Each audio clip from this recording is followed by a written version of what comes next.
今回は悪魔神バロムについて、以前解説した悪魔神の歴史から厳選してまとめてみました。デュエルマスターズの初期の闇文明の切り札といえばこのカード、登場と同時に当たり一面を更地にする悪魔。今回はそんなバロムについてまとめてみましたので、ぜひ最後までご覧ください。それでは、早速参りましょう。悪魔神バロム。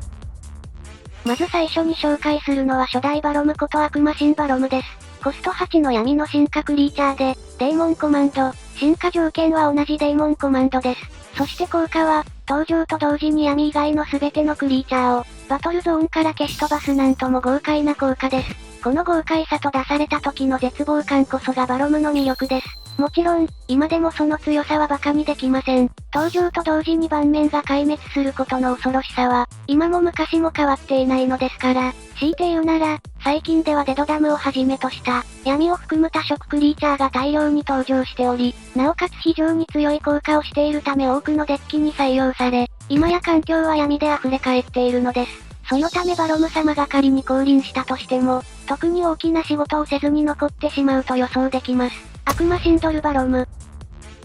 続いて紹介するのは悪魔シンドルバロム。こちらは悪魔シンバロムの正当進化といった効果をしています。進化条件は変わらず、コストが2重くなって10になりました。しかし、その効果は2コスト分増えたことを考えても、お釣りが出てしまうほどに強力なものになっていました。まず登場時にお互いの場にある闇以外を全て破壊し、その後にお互いのマナの闇以外のカードを全て墓地へ、驚愕のランデス効果を持ち合わせたカードだったのです。このカードは今でも場に出すことができれば強力な1枚で、デッキ次第では競技シーンで活躍することも叶う1枚です。そんなドルバロムですが、相性のいいカードといえば、やはりバーローが挙げられるでしょう。このカードは場に出た時に墓地から名前にバロムとつく、進化クリーチャーを出すことができます。また、本人がコスト級である点やデーモンコマンドである点など、ドルバロムの着地を手伝うためのあらゆる手段が備わっています。現代でこのカードを使うにはバーローの活躍も必要でしょう。悪魔シンバロムクエイク。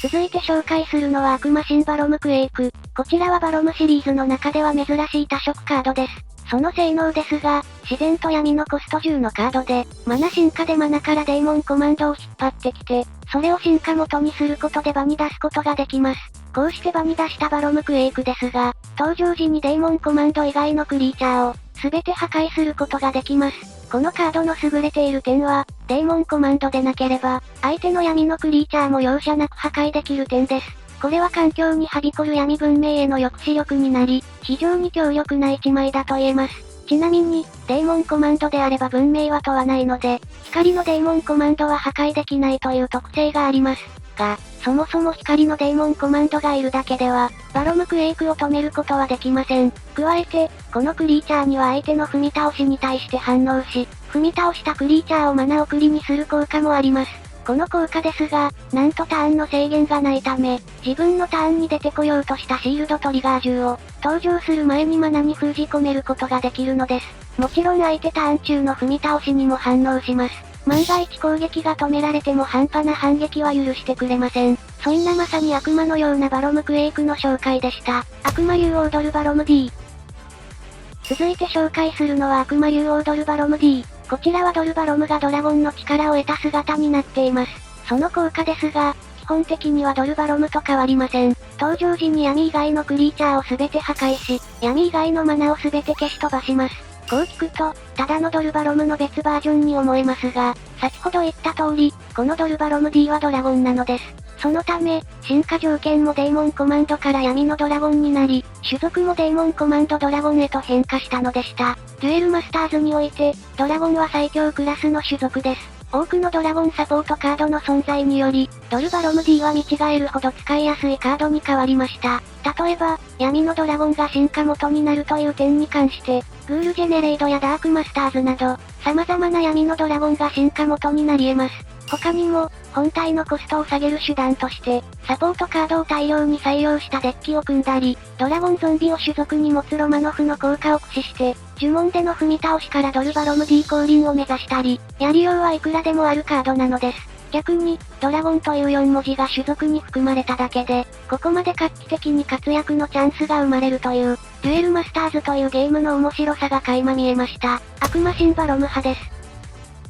続いて紹介するのは悪魔神バロム派です。近年新たに登場したバロムの進化系統です。性能ですが、コスト級のデーモンコマンドであり、進化条件は初代バロムと同じくデーモンコマンドです。そしてバロム一族おなじみの登場時の闇以外全破壊も持っています。しかも攻撃時に墓地からコストと進化非進化問わず、闇のクリーチャーを何でも1体場に出すことができます。この効果は非常に強力で、コスト級を払ってでも、このクリーチャーを場に出す価値があると考えられます。と思いきや、現代には闇王ゼイロが存在し、少し複雑な手順を踏めば闇のクリーチャーは出し放題です。しかもこのバロムハデスには、つい最近完全上位互換の、死神明王ゼニアが登場しました。こちらは進化条件が闇のクリーチャーになっていて、デーモンコマンド指定だったバロムより軽い上、ネオクリーチャーなので進化元がなくても出せます。ちなみにこのように圧倒的な強化をもらったこのカードも、環境では全く活躍していないし、今後の活躍もなさそうです。そのため、バロム派ですが活躍する未来は遠いでしょう。ユーマ神王バルカディアネックス。次に紹介するのはバルカディアネックス。こちらは複数のクリーチャーが合体した姿なのですが、バロムと、そのライバルのアルカディアス、そしてボルシャックネックスとの合体クリーチャーです。その性能ですが、コスト15の光と闇と火の進化クリーチャー。進化条件も重く、デーモンコマンド、エンジェルコマンド、そしてアーマードドラゴンの3体を全て揃えないと、このクリーチャーを場に出すことはできません。しかし場に出した時に圧倒的な制圧力は凄まじく、攻撃時に相手のクリーチャーを1体破壊しつつ、山札を見て任意のコマンドかドラゴンを場に出せます。しかも本人がワールドブレイカーで、場にいる限り相手は呪文を唱えることができません。重いコストと重い進化条件を満たしたものには、ほぼ確実な勝利が待っている。それがこのカードです。ではどのようにしてこのカードを場に出せばいいのでしょう？なんとこのカードを先行3ターン目に場に出す手段が、現代のデュエルマスターズには存在するのです。それが墓地対価というギミックです。鍵になるのは死神術師デスマーチ。ここは墓地進化を持つカードなら何でも大丈夫ですが、コストが1と最も軽いデスマーチを例に挙げさせていただきます。次に用意するのは落城の系統のカード指定除去。今回は汎用性の高さも鑑みて落城の系を例に挙げます。まず墓地にバルカディアネックスを落としておきます。次にデスマーチを召喚。墓地進化なので、墓地にある闇のクリーチャーを1体進化元にして出ます。今回はバルカディアネックスを下に敷いて出します。そして落城の系を打ちます。その効果の対象として、デスマーチの上の1枚だけを指定します。カード指定除去で進化クリーチャーを選ぶ場合、このように進化クリーチャーの上だけを選んで剥がせます。そしてこうすることで、バルカディアネックスのみが場に残り、進化クリーチャーのルールで実質スピードアタッカー、そのままゲームエンドまで持ち込めます。これがいわゆる墓地対価というギミックで、少し前の電動思考が行われるまで環境を席巻していました。ですが、事態を重く見た公式の手によって、バルカディアネックスが殿堂入りし、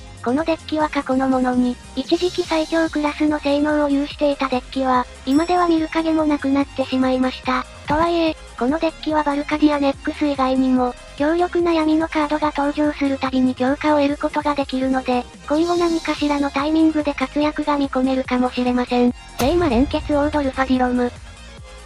最後に紹介するのは聖魔連結オードルファディロム。こちらはディスペクターと呼ばれるクリーチャーで、アルファディオスとドルバロムが強制的に合体させられた、敵ながら悲しい経緯を持ったクリーチャーです。コスト8の火と光と闇のクリーチャーで、エクストライフといって、登場時にシールドを1枚追加して、場を離れるとき代わりにそのシールドを生贄にできます。また、登場時とエクストライフが離れた時の効果として、相手の多色以外のクリーチャーを全て破壊します。さらに、このクリーチャーが場にある限り、相手は多色ではない呪文を唱えることができません。と、